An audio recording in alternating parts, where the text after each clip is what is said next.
Alright, welcome to the tutorial for Lab 5, the Cylinders Lab. As I mentioned before, I'll be going over the basic tools of how to do this lab, and by now you can be able to piece together how to use the tools I'm showing you to finish the actual lab report. So I will be showing you the tools for the first part of the lab, which is modeling an infinitely long cylinder. So for this, the element type that you'll need is a solid element, but we're going to use 8No to 183. It's actually a 2D solid element, so you can model infinitesimal slices of an infinitely long element, or basically have a cross section. Because in a pressure cylinder, in an infinitely long cylinder, the only stresses we're worrying about only apply throughout the cross section, so we're going to only model the small cross section of the cylinder. So material properties, this is all the same menu. I'm just going to model it as steel in metric because our units are in metric.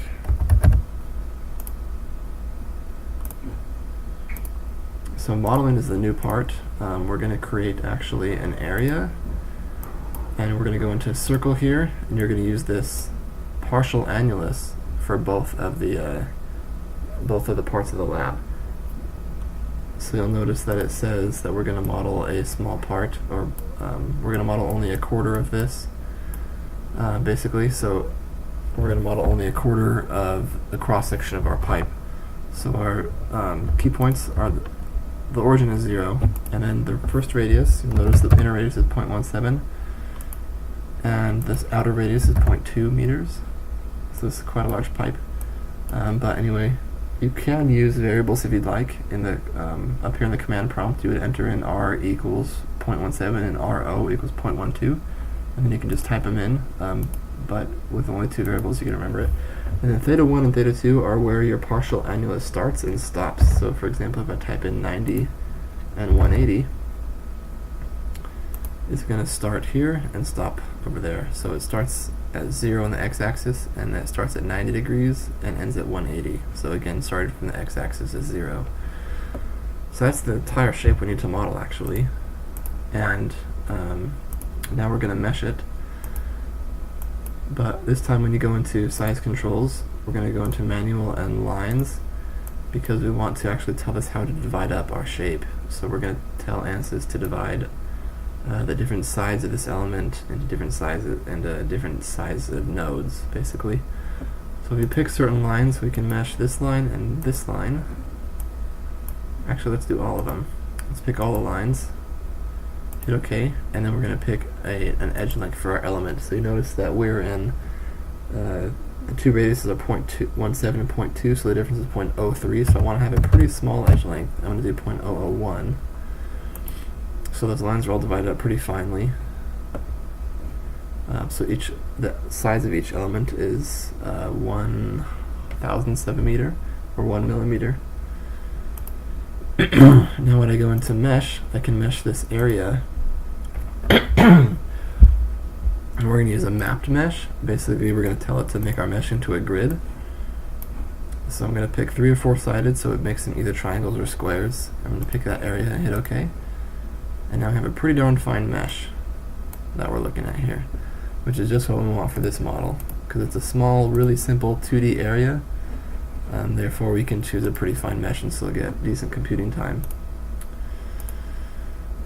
So here in our loads, we're going to define and apply a structural load, which will be, under displacement, a boundary condition, just like in the KT lab.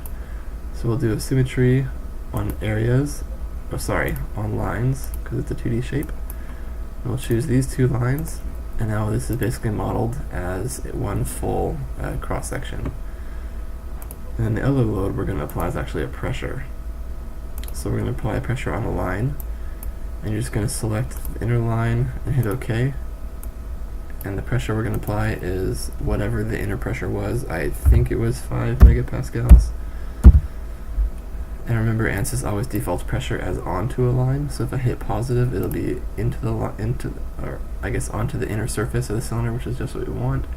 And then you're going to apply the pressure on the outside line as well for this first half of the lab. And that's pretty much all we need to solve this. So we go into the solution and we solve it. from the current load step. Hit OK and wait a bit. And we're done. So this time when you plot it, you're going to go plot results in contour plot nodal solution, just like before, under stress. But if you remember from class, Dr. Blotter said that the principal stresses in pressure vessels or cylinders are radial, tangential, and longitudinal. So we're actually plot just the first, second, and third principal stresses. I'll leave it up to you as to decipher which stress is which, but a big hint is that in an infinitely long cylinder there are no longitudinal stresses, and as always with a pressure vessel, the radial stress at the surface is the pressure you apply to that surface. So if I plot the third principal stress, I'm going to get this shape with, oh look, my inner stress my inner pressure that I applied showing up. So there's a hint as to what which stress that is, whether that's radial, tangential, or longitudinal. So that's the first half of the lab, and you're going to use the query results tool to call out the location, or to call out the different maximum and minimum stresses. And then for the you'll plot it twice. You'll plot one with the radial stress and one with the tangential stress for this 2D guy. And for the 3D, you'll plot two different stresses. But again, you'll use the first, second, or third principal stresses.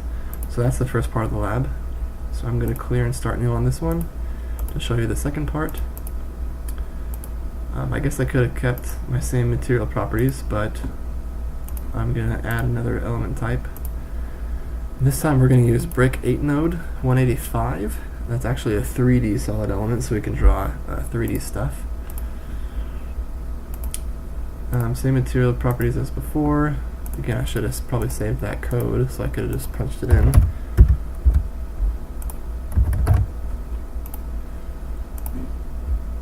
But this time in modeling, we're going to create areas and then extrude those areas into 3D shapes. So for this lab, you're going to want to end up making a quarter section like this of the end of a pipe. Basically, you're modeling I believe a 2 meter wide or 1 meter long pipe with a rounded end cap, just like this one right here. So you're going to actually create this area and then tell ANSYS to rotate it around the z-axis or whatever axis you created on. So we're going to create this side area right here, this cross-sectional area, and rotate it around an axis. So I'm going to demonstrate just a real simple area and then rotate it for you, and then you can decide how to make the rest of your area. So I showed you how to make the partial annulus in the circle partial annulus tool. So you can make that, but I'm going to show you how to use the rotate. But first I'm going to make a rectangle and rotate that for you. So you can make the full cross section and then rotate the full cross section. But let's see, 0 and x and 0.17 with the 0.5 and a height of 0.3 was the difference, no, 0.03. Okay, so basically here I've created, I deleted it. I've created this part of the cross section, and you can create this part as well and then rotate them both. So I'm going to go under not create but operate, and we're going to extrude this area actually about an axis. So if you can think of extruding about an axis, that's basically the same as rotating. So I'm going to pick the area that I want to extrude, and then in order to pick an axis you need to pick 2 points that define an axis. So I'm going to pick this point. That's not going to work, is it? No, I need to create some key points here. So for you, you'll have a partial annulus that you can actually use the bottom. So let's say it keeps going, you can use the bottom 2 points on that annulus. Meaning you can choose these 2 points, that'll define your axis, and it'll sweep the whole thing for you around that axis, but I didn't do that, so let me create some points.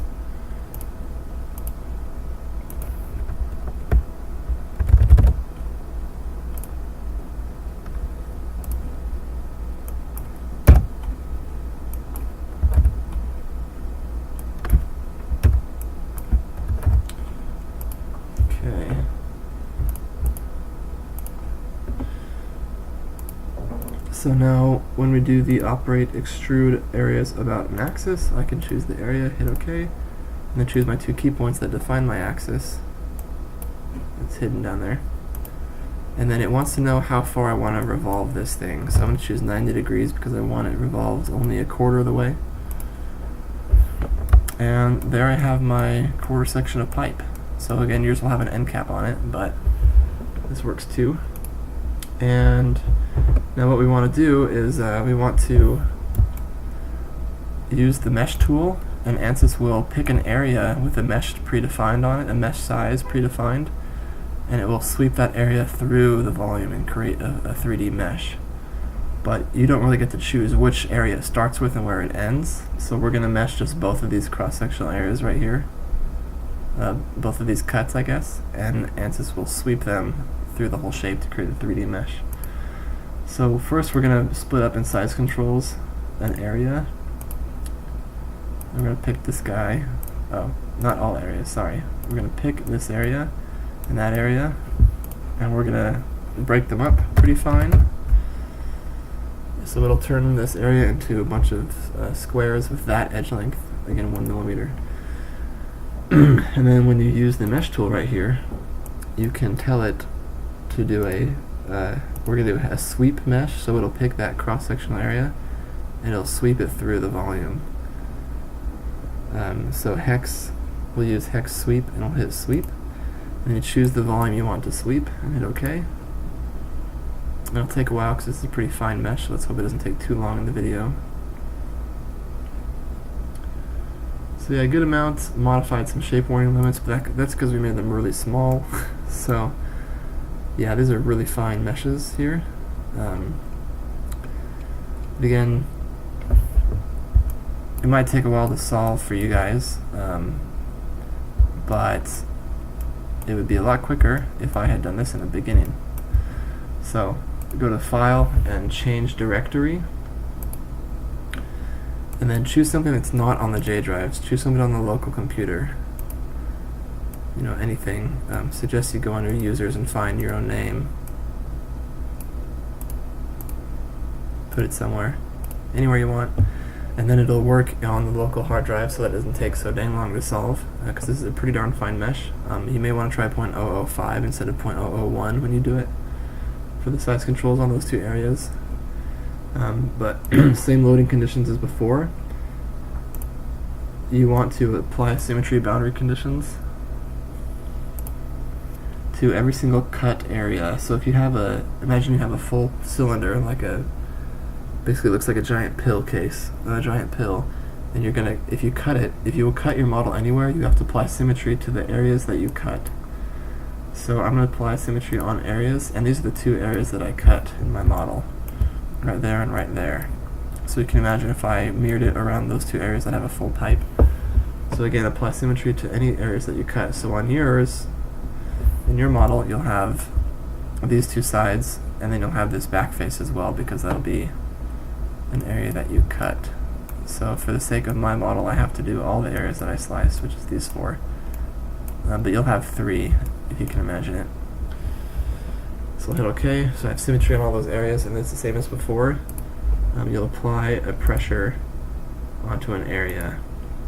So I'm going to apply it to this inner surface. Hit OK, and I'm going to have 5 MPa, and there's my pressure applied onto an area. So then you'll just solve, and if you have constrained everything properly, if you've put symmetry boundary conditions on all of your cut areas of your model, then it should solve just fine. And then when you go into the solution, you will do a regular plot, but instead of doing the von Mises stress, you'll do the first, second, and third. And then you'll, if you don't know by then, you'll choose which one is radial and which one is longitudinal, because I believe for the second part of the lab it wants tangential and longitudinal. So again, remember, longitudinal has the same stresses throughout the length of the cylinder. So in this long part of your cylinder, you'll have almost the same stress throughout the whole thing. That'll be longitudinal. And then again, radial, remember, has the same stress as the on the inside as the pressure you put on the inside surface. So that's all you need for this lab. If you have more questions right now, feel free to text me. I'll try to answer them. So that should be it. And make your 4 plots. Use the query results tool on all 4 plots. Do a professional report. Make sure to label your units explicitly on each plot. And that should be all you need.